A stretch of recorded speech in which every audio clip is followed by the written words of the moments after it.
ಪ್ರಶ್ನೆ ಪತ್ರಿಕೆಗೆ ಗೌರ್ಮೆಂಟ್ ಬಿಟ್ಟಿರ್ತಕ್ಕಂಥ ಮಾದರಿ ಉತ್ತರಗಳನ್ನು ಇಂದಿನ ವಿಡಿಯೋದಲ್ಲಿ ನಾವು ನೋಡೋಣ.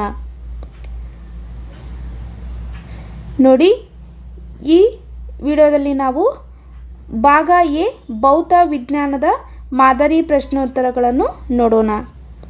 ನೋಡಿ, ಮೊದಲನೇದಾಗಿ ಬಹು ಆಯ್ಕೆ ಪ್ರಶ್ನೆಗಳು. ಪ್ರಶ್ನೆ 1, ವಿದ್ಯುತ್ ಪ್ರವಾಹದ SI ಏಕಮಾನ. ಉತ್ತರ ಆಪ್ಷನ್ ಎ ಆಂಪೀರ್. ಇನ್ನು ಎರಡನೇ ಪ್ರಶ್ನೆ, ಕೆಳಗಿನ ಚಿತ್ರವನ್ನು ಗಮನಿಸಿ ವೃತ್ತಾಕಾರದ ಸುರುಳಿಯ ಕೇಂದ್ರ C ನಲ್ಲಿ ಕಾಂತ ಕ್ಷೇತ್ರವು. ಉತ್ತರ ಆಪ್ಷನ್ ಎ ಶೂನ್ಯವಾಗಿರುತ್ತದೆ.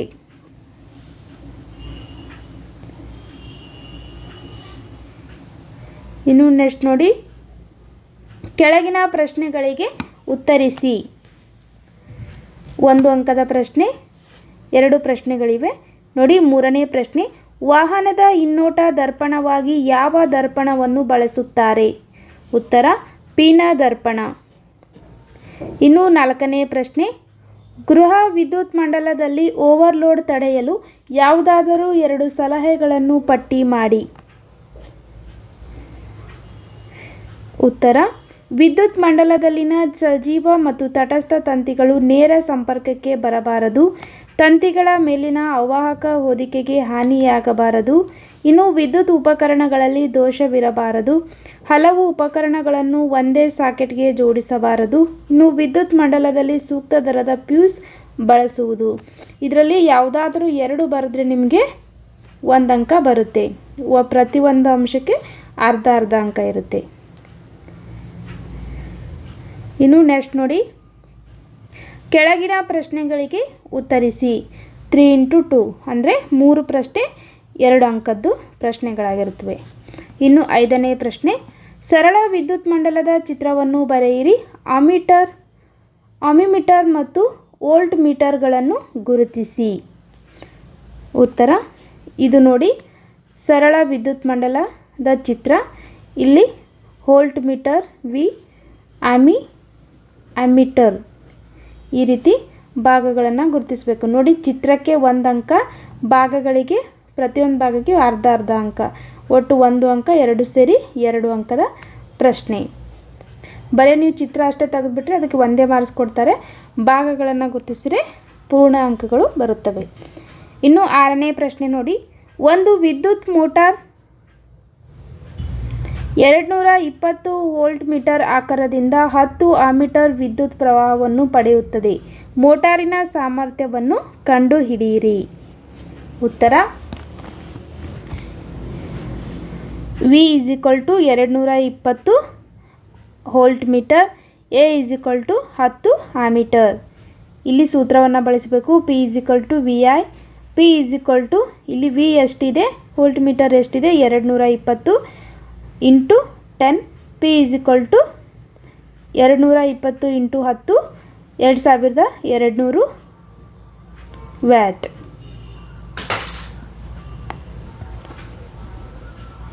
ಇನ್ನು ನೆಕ್ಸ್ಟ್ ನೋಡಿ, 7ನೇ ಪ್ರಶ್ನೆ, ಬಿಳಿಯ ಬಣ್ಣದ ಬೆಳಕಿನ ಪುನರ್ ಸಂಯೋಜನೆಯನ್ನು ತೋರಿಸುವ ನ್ಯೂಟನ್ ಅವರ ಮಾಡಿದ ಪ್ರಯೋಗದ ಚಿತ್ರವನ್ನು ಬರೆಯಿರಿ. ಉತ್ತರ ನೋಡಿ, ಇದು ಬಿಳಿ ಬಣ್ಣದ ಬೆಳಕಿನ ಪುನರ್ ಸಂಯೋಜನೆಯನ್ನು ತೋರಿಸುವ ನ್ಯೂಟನ್ ಅವರ ಪ್ರಯೋಗದ ಚಿತ್ರ. ಬಿಳಿ ಬೆಳಕು ಪರದೆ. ಈ ರೀತಿ ಚಿತ್ರವನ್ನು ಬರಿಬೇಕು. ಇದಕ್ಕೆ 2 ಅಂಕಗಳು ಬರುತ್ತವೆ. ಇನ್ನು ನೆಕ್ಸ್ಟ್ ನೋಡಿ, ಕೆಳಗಿನ ಪ್ರಶ್ನೆಗಳಿಗೆ ಉತ್ತರಿಸಿ. 8ನೇ ಪ್ರಶ್ನೆ 3 ಅಂಕದ ಪ್ರಶ್ನೆಗಳು, ಒಟ್ಟು 3 ಪ್ರಶ್ನೆಗಳಿರುತ್ತೆ. ನೋಡಿ, 8ನೇ ಪ್ರಶ್ನೆ, ಅದರಲ್ಲಿ ಎ ಪ್ರಶ್ನೆ, ಬೆಳಕಿನ ಪ್ರತಿಫಲನದ 2 ನಿಯಮಗಳನ್ನು ನಿರೂಪಿಸಿ.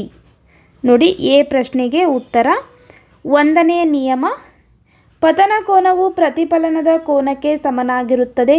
ಇನ್ನು 2ನೇ ನಿಯಮ, ಪತನ ಕಿರಣ ಪ್ರತಿಫಲನದ ಕಿರಣ ಮತ್ತು ಪತನ ಬಿಂದುವಿನಲ್ಲಿ ಪ್ರತಿಫಲನದ ಮೇಲ್ಮೈಗೆ ಎಳೆದ ಲಂಬ ಈ 3 ಒಂದೇ ಸಮತಲದಲ್ಲಿರುತ್ತವೆ. ಒಂದು ಅಂಶಕ್ಕೆ 1 ನಿಯಮ ಬರೆದ್ರೆ 1 ಅಂಕ, ಇನ್ನೊಂದಕ್ಕೆ 1 ಅಂಕ. ಇನ್ನು ಬಿ ಕ್ವಶನ್ ನೋಡಿ, ದರ್ಪಣದ ವರ್ಧನೆ ಎಂದರೇನು? ವರ್ಧನೆಯ ಮೌಲ್ಯದಲ್ಲಿ ಋಣಾತ್ಮಕ ಚಿಹ್ನೆಯು ಏನನ್ನು ಸೂಚಿಸುತ್ತದೆ? ನೋಡಿ ಬಿ ಕ್ವಶನ್ಗೆ ಉತ್ತರ. ದರ್ಪಣಗಳಿಂದ ಉಂಟಾದ ಪ್ರತಿಬಿಂಬದ ಎರಡು ಹಾಗೂ ವಸ್ತುವಿನ ಎತ್ತರಗಳ ನಡುವಣ ಅನುಪಾತವನ್ನು ವರ್ಧನೆ ಎನ್ನುವರು. ಇನ್ನು ವರ್ಧನೆಯ ಮೌಲ್ಯದಲ್ಲಿ ಋಣಾತ್ಮಕ ಚಿಹ್ನೆಯು ಪ್ರತಿಬಿಂಬವು ಸತ್ಯ ಪ್ರತಿಬಿಂಬ ಎಂದು ಸೂಚಿಸುತ್ತದೆ. ಅರ್ಧ ಅರ್ಧ ಅಂಕ, ಒಂದೊಂದು ಅಂಶಕ್ಕೆ ಅರ್ಧ ಅರ್ಧ ಅಂಕ. ಒಟ್ಟು ಇಲ್ಲೇ ಎಷ್ಟಾಯಿತು? 1. ಇದು ಮೊದಲನೇ ನಿಯಮ. ಎ ಪ್ರಶ್ನೆಯಲ್ಲಿ 2 ಅಂಕ, ಒಟ್ಟು 3 ಅಂಕಗಳು. ಇನ್ನು 8ನೇ ಪ್ರಶ್ನೆಯಲ್ಲಿ ಅಥವಾ ಇನ್ನೊಂದು ಪ್ರಶ್ನೆ ನೋಡಿ, ಅಥವಾ ಆ ಪ್ರಶ್ನೆ ಆದರೂ ಬರಿಬೋದು, ನೀವು ಈ ಪ್ರಶ್ನೆಗಾದರೂ ಉತ್ತರವನ್ನು ಬರಿಬೋದು ನೋಡಿ. ಅಥವಾ ಆಯತಾಕಾರದ ಗಾಜಿನ ಚಪ್ಪಡಿಯ ಮೂಲಕ ಬೆಳಕಿನ ವಕ್ರೀಭವನವನ್ನು ತೋರಿಸುವ ಚಟುವಟಿಕೆಯನ್ನು ವಿವರಿಸಿ. ಉತ್ತರ: ಒಂದು ಡ್ರಾಯಿಂಗ್ ಬೋರ್ಡ್ನ ಮೇಲೆ ಬಿಳಿ ಕಾಗದದ ಹಾಳೆಯನ್ನು ಡ್ರಾಯಿಂಗ್ ಪಿನ್ನುಗಳ ಸಹಾಯದಿಂದ ಅಳವಡಿಸಿ. ಇನ್ನು ಆಯತಾಕಾರದ ಗಾಜಿನ ಚಪ್ಪಡಿಯನ್ನು ಹಾಳೆಯ ಮೇಲೆ ಮಧ್ಯಭಾಗದಲ್ಲಿ ಇರಿಸಬೇಕು ಮತ್ತು ಗಾಜಿನ ಚಪ್ಪಡಿಯು ಸುತ್ತಲೂ ಪೆನ್ಸಿಲ್ ಸಹಾಯದಿಂದ ರೇಖೆಗಳನ್ನು ಎಳೆಯಬೇಕು. ಒಂದೇ ರೀತಿಯ 4 ಗುಂಡು ಪಿನ್ನುಗಳನ್ನು ತೆಗೆದುಕೊಂಡು ಅದರಲ್ಲಿ 2 ಪಿನ್ನುಗಳನ್ನು ಹಾಳೆಯ ಲಂಬವಾಗಿರುವಂತೆ ಮೇಲಿನ ಅಂಚಿನೊಂದಿಗೆ ಒಂದು ಓರೆಯಾದ ರೇಖೆಯನ್ನು ಉಂಟು ಮಾಡುವಂತೆ ಪಿನ್ನುಗಳನ್ನು ಚುಚ್ಚಬೇಕು. ಇನ್ನು ಸುಚ್ಚಿರುವ ಪಿನ್ನುಗಳ ಪ್ರತಿಬಿಂಬವಾಗಿ ಚಪ್ಪಡಿಯ ವಿರುದ್ಧ ಅಂಚಿನಿಂದ ನೋಡಬೇಕು ಮತ್ತು ಇತರೆ 2 ಪಿನ್ನುಗಳನ್ನು ಮೊದಲ ಪಿನ್ನುಗಳ ಪ್ರತಿಬಿಂಬಗಳ ನೇರದಲ್ಲಿ ಬರುವಂತೆ ಚುಚ್ಚಬೇಕು. ಪಿನ್ನುಗಳು ಮತ್ತು ಗಾಜಿನ ಚಪ್ಪಡಿಯನ್ನು ತೆಗೆಯಬೇಕು. ಇನ್ನು ಮೇಲಿನ ಅಂಚಿಗೆ ಮೇಲಿನ ಪಿನ್ನುಗಳ ತುದಿಗಳನ್ನು ಸೇರಿಸಿ ಹಾಗೂ ಕೆಳಗಿನ ಅಂಚಿಗೆ ಕೆಳಗಿನ ಪಿನ್ನುಗಳ ತುದಿಗಳನ್ನು ಸೇರಿಸಿ. ಗಾಜಿನ ಚಪ್ಪಡಿಯ ಆ 2 ಬಿಂದುಗಳನ್ನು ಸೇರಿಸಿ. ಈ ರೀತಿ ಬರಿಬೇಕು. ಇಲ್ಲಿ ನೋಡಿ, ಬಾಜು ಏನಿದೆ ಇವೆಲ್ಲ ಅಂಕಗಳು. ಪ್ರತಿಯೊಂದು ಅಂಶಕ್ಕೆ ಅರ್ಧ ಅರ್ಧ ಅಂಕಗಳಿವೆ. ಒಟ್ಟು ನೋಡಿ 1 1 ಒಟ್ಟು 3 ಅಂಕದ ಪ್ರಶ್ನೆ ಇದು. ನೋಡಿ ಇವೆಲ್ಲ ಉತ್ತರಗಳೇನಿವೆ ಇವು ನಾವು ರೆಡಿ ಮಾಡಿರ್ತಕ್ಕಂಥಲ್ಲ, ಗೌರ್ಮೆಂಟ್ ಬಿಟ್ಟಿರ್ತಕ್ಕಂಥ ಮಾದರಿ ಉತ್ತರಗಳು. ಇನ್ನು ನೆಕ್ಸ್ಟ್ ನೋಡಿ, 8ನೇ ಪ್ರಶ್ನೆ ಮುಗೀತು. 9ನೇ ಪ್ರಶ್ನೆ. 9ನೇ ಪ್ರಶ್ನೆಯಲ್ಲಿ ಎ ಪ್ರಶ್ನೆ ನೋಡಿ, ಸಮೀಪ ದೃಷ್ಟಿ ಎಂದರೇನು? ಎಗೆ ಉತ್ತರ: ಸಮೀಪದ ವಸ್ತುಗಳನ್ನು ಸ್ಪಷ್ಟವಾಗಿ ನೋಡಲು ಸಾಧ್ಯವಾದ ಆದರೆ ದೂರದ ವಸ್ತುಗಳನ್ನು ಸ್ಪಷ್ಟವಾಗಿ ನೋಡಲು ಸಾಧ್ಯವಿಲ್ಲದ ಕಣ್ಣಿನ ದೋಷವನ್ನು ಸಮೀದೃಷ್ಟಿ ಎನ್ನುವರು ಅಥವಾ ಸಮೀಪ ದೃಷ್ಟಿ ಎನ್ನುವರು. ಇನ್ನು ಬಿ ಕ್ವಶನ್ ನೋಡಿ, ಕಣ್ಣಿನ ಹೊಂದಾಣಿಕೆ ಸಾಮರ್ಥ್ಯ ಎಂದರೇನು? ದೂರದ ವಸ್ತುಗಳನ್ನು ನೋಡುವಾಗ ಕಣ್ಣು ಹೇಗೆ ಹೊಂದಾಣಿಕೆ ಮಾಡಿಕೊಳ್ಳುತ್ತದೆ? ಬಿ ಕ್ವಶನ್ಗೆ ಉತ್ತರ: ಹತ್ತಿರದ ವಸ್ತುಗಳು ಹಾಗೂ ದೂರದ ವಸ್ತುಗಳನ್ನು ನೋಡಲು ಕಣ್ಣಿನ ಮಸೂರದ ಸಂಗಮ ದೂರವನ್ನು ಹೊಂದಾಣಿಕೆ ಮಾಡಿಕೊಳ್ಳುವ ಸಾಮರ್ಥ್ಯವನ್ನು ಕಣ್ಣಿನ ಹೊಂದಾಣಿಕೆ ಸಾಮರ್ಥ್ಯ ಎನ್ನುವರು. ದೂರದ ವಸ್ತುಗಳನ್ನು ನೋಡುವಾಗ ಸಿಲಿಯರಿ ಸ್ನಾಯುಗಳಿಂದ ಕಣ್ಣಿನ ಮಸೂರದ ವಕ್ರತೆಯು ಮಾರ್ಪಡಿಸಲ್ಪಡುತ್ತದೆ ಅಥವಾ ಕಡಿಮೆಯಾಗುತ್ತದೆ. ಇನ್ನು ಕಣ್ಣಿನ ಮಸೂರದ ಸಂಗಮ ದೂರ ಹೆಚ್ಚಾಗುತ್ತದೆ, ಕಣ್ಣಿನ ಮಸೂರವು ತೆಳ್ಳಗಾಗುತ್ತದೆ. ನೋಡಿ 9ನೇ ಕ್ವಶನ್ನಲ್ಲೇ ಅಥವಾ ಇನ್ನೊಂದು ಕ್ವಶನ್, ನಕ್ಷತ್ರಗಳು ಮಿನುಗುವಂತೆ ಕಾಣುತ್ತವೆ ಆದರೆ ಗ್ರಹಗಳು ಮಿನುಗುವುದಿಲ್ಲ, ಏಕೆ? ಉತ್ತರ: ನಕ್ಷತ್ರಗಳ ಮಿನುಗುವಿಕೆಯು ವಾಯುಮಂಡಲದಲ್ಲಿ ನಕ್ಷತ್ರಗಳ ಬೆಳಕಿನ ವಕ್ರೀಭವನದಿಂದ ಉಂಟಾಗುವೆ. ಇನ್ನು ವಾಯುಮಂಡಲದಲ್ಲಿನ ವಿವಿಧ ಸ್ತರಗಳ ವಕ್ರೀಭವನವು ಸ್ಥಿರಾಂಕವು ಭಿನ್ನವಾಗಿರುವುದರಿಂದ ನಕ್ಷತ್ರಗಳಿಂದ ಬರುವ ಬೆಳಕು ಸತತವಾಗಿ ವಕ್ರೀಭವನ ಹೊಂದುತ್ತದೆ. ಇದರಿಂದಾಗಿ ನಕ್ಷತ್ರಗಳು ಮಿನುಗಿದಂತೆ ಕಾಣುತ್ತವೆ. ಇನ್ನು ಗ್ರಹಗಳು ನಕ್ಷತ್ರಗಳಿಗಿಂತ ಹತ್ತಿರದಲ್ಲಿವೆ, ಇದರಿಂದಾಗಿ ಅವು ನಕ್ಷತ್ರಗಳಿಗಿಂತ ದೊಡ್ಡದಿರುವಂತೆ ಗೋಚರಿಸುತ್ತವೆ. ಬೆಳಕಿನ ಆಕಾರವು ದೊಡ್ಡದಾದಂತೆ ಬೆಳಕಿನ ಸ್ಥಿತ್ಯಂತರ ಕಡಿಮೆಯಾಗುತ್ತದೆ, ಆದ್ದರಿಂದ ಅವು ಮಿನುಗುವುದಿಲ್ಲ.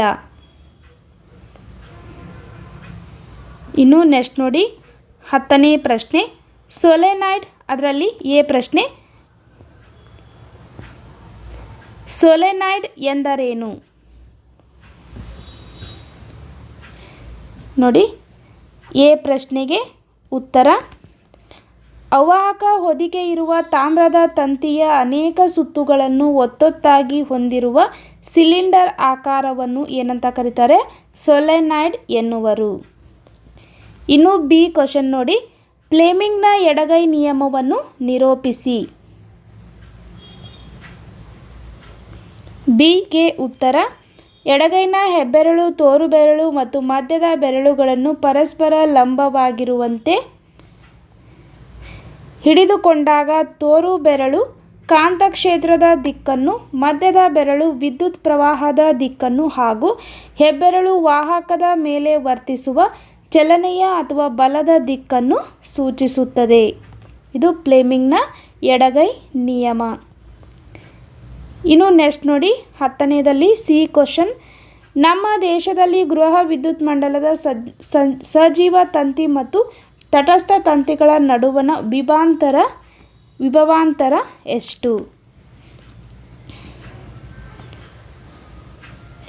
ಸಿಗೆ ಉತ್ತರ 220 ವೋಲ್ಟ್ ಮೀಟರ್.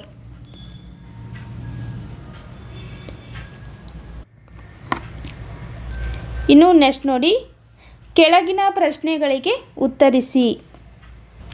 11ನೇ ಪ್ರಶ್ನೆ ಅದರಲ್ಲಿ ಎ ಕ್ವಶನ್ ನೋಡಿ ಔಲನ ಉಷ್ಣೋತ್ಪಾದನಾ ನಿಯಮವನ್ನು ನಿರೂಪಿಸಿ ಮತ್ತು ವಿದ್ಯುತ್ನ ಉಷ್ಣೋತ್ಪಾದನಾ ಪರಿಣಾಮದ ಮೇಲೆ ಕಾರ್ಯನಿರ್ವಹಿಸುವ 4 ಸಾಧನಗಳನ್ನು ಹೆಸರಿಸಿ. ನೋಡಿ ಎ ಪ್ರಶ್ನೆಗೆ ಉತ್ತರ ಎ ಔಲನ್ ಉಷ್ಣೋತ್ಪಾದನಾ ನಿಯಮ ರೋಧಕದಲ್ಲಿ ಉತ್ಪತ್ತಿಯಾಗುವ ಉಷ್ಣವು ವಾಹಕದಲ್ಲಿ ಪ್ರವರ್ತಿಸುತ್ತಿರುವ ವಿದ್ಯುತ್ ಪ್ರವಾಹದ ವರ್ಗಕ್ಕೆ, ವಾಹಕದ ರೋಧಕ್ಕೆ ಮತ್ತು ವಿದ್ಯುತ್ ಪ್ರವಾಹದ ಕಾಲಕ್ಕೆ ನೇರ ಅನುಪಾತದಲ್ಲಿರುತ್ತದೆ. ಇನ್ನು ಸಾಧನಗಳು ನೋಡಿ ಇಸ್ತ್ರಿ ಪೆಟ್ಟಿಗೆ, ಗೀಝರ್, ವಿದ್ಯುತ್ ಒಲೆ, ಟೋಸ್ಟರ್. ಇನ್ನು ಬಿ ಕ್ವಶನ್ ನೋಡಿ ಕಾರಣ ಕುಡಿ ಅಂತ ಇದ್ದಾರೆ. ಅದರಲ್ಲಿ ಮೊದಲೇದು ವಿದ್ಯುತ್ ದೀಪಗಳ ತಂತುಗಳಲ್ಲಿ ವಿಶೇಷವಾಗಿ ಬಹುತೇಕ ಟಂಗ್ಸ್ಟನ್ ಅನ್ನು ಬಳಸಲಾಗುತ್ತದೆ. ಇನ್ನು ಎರಡನೇದು ವಿದ್ಯುತ್ ಪ್ರಸರಣದಲ್ಲಿ ಸಾಮಾನ್ಯವಾಗಿ ತಾಮ್ರ ಮತ್ತು ಅಲ್ಯೂಮಿನಿಯಂ ತಂತಿಗಳನ್ನು ಬಳಸಲಾಗುತ್ತದೆ. ಎರಡೂ ಪ್ರಶ್ನೆಗಳಿಗೆ ಕಾರಣಗಳನ್ನು ಕೊಡಬೇಕು. ನೋಡಿ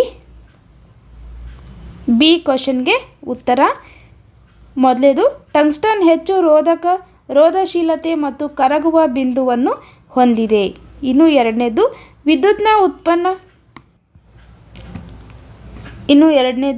ವಿದ್ಯುತ್ನ ಉತ್ತಮ ವಾಹಕಗಳು ಅಥವಾ ಕಡಿಮೆ ರೋಧವನ್ನು ಹೊಂದಿವೆ. ನೋಡಿ 11ನೇ ಪ್ರಶ್ನೆಗೆ ಅಥವಾ ಇನ್ನೊಂದು ಪ್ರಶ್ನೆ ಎರಡರಲ್ಲಿ ಯಾವುದಾದ್ರೂ ಒಂದನ್ನು ಬರೆಯುವುದು. ಇನ್ನು ಅದರಲ್ಲಿ 11 ಮತ್ತೆ ಅಥವಾ ಪ್ರಶ್ನೆಯಲ್ಲಿ ಎ ಪ್ರಶ್ನೆ ಓಮನ್ನ ನಿಯಮವನ್ನು ನಿರೂಪಿಸಿ, ವಾಹಕದ ರೋಧವು ಅವಲಂಬಿಸಿರುವ ಅಂಶಗಳನ್ನು ಪಟ್ಟಿ ಮಾಡಿ.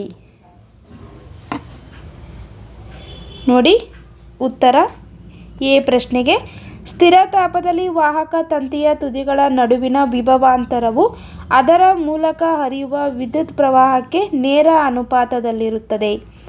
ವಾಹಕ ಒಂದರ ರೋಧವು ಅವಲಂಬಿಸಿರುವ ಅಂಶಗಳು ನೋಡಿ ವಾಹಕದ ಉದ್ದ, ವಾಹಕದ ಅಡ್ಡ ಕೊಯ್ತ ಅಥವಾ ದಪ್ಪ, ವಾಹಕದ ತಾಪ, ವಾಹಕದ ಪ್ರಾಕೃತಿಕ ಗುಣ. ಇವು ವಾಹಕ ರೋಧವು ಅವಲಂಬಿಸಿರುವ ಅಂಶಗಳು. ಇನ್ನು ಬಿ ಕ್ವಶನ್ಗೆ ಉತ್ತರ ಬಿ ಕ್ವಶನ್ ನೋಡಿ ಎರಡು ಬಿಂದುಗಳ ನಡುವಿನ ವಿಭವಾಂತರ 1v. ಈ ಹೇಳಿಕೆಯ ಅರ್ಥವನ್ನು ತಿಳಿಸಿ.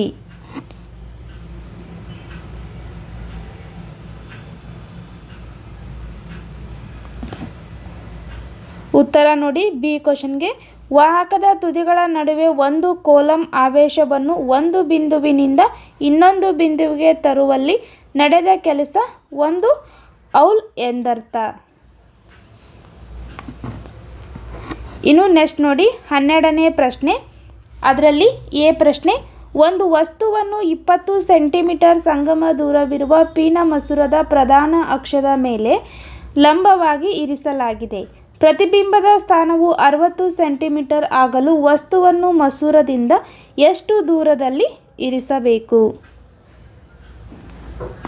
ನೋಡಿ, ಎ ಪ್ರಶ್ನೆ ಉತ್ತರ F = 20 centimetre, B = 60 centimetre, U ಎಷ್ಟು? ನೋಡಿ, 1/F = 1/V - 1/U. 1/U = 1/V - 1/F. 1/V = 1/16 - 1/20. ಇನ್ನು 1/U = 1 - 3/60. 1/U = -2/60. 1/U = -1/30. U = -30 centimetre. ವಸ್ತುವನ್ನು ಮಸೂರದಿಂದ 30 ಸೆಂಟಿಮೀಟರ್ ದೂರದಲ್ಲಿ ಇರಿಸಬೇಕು.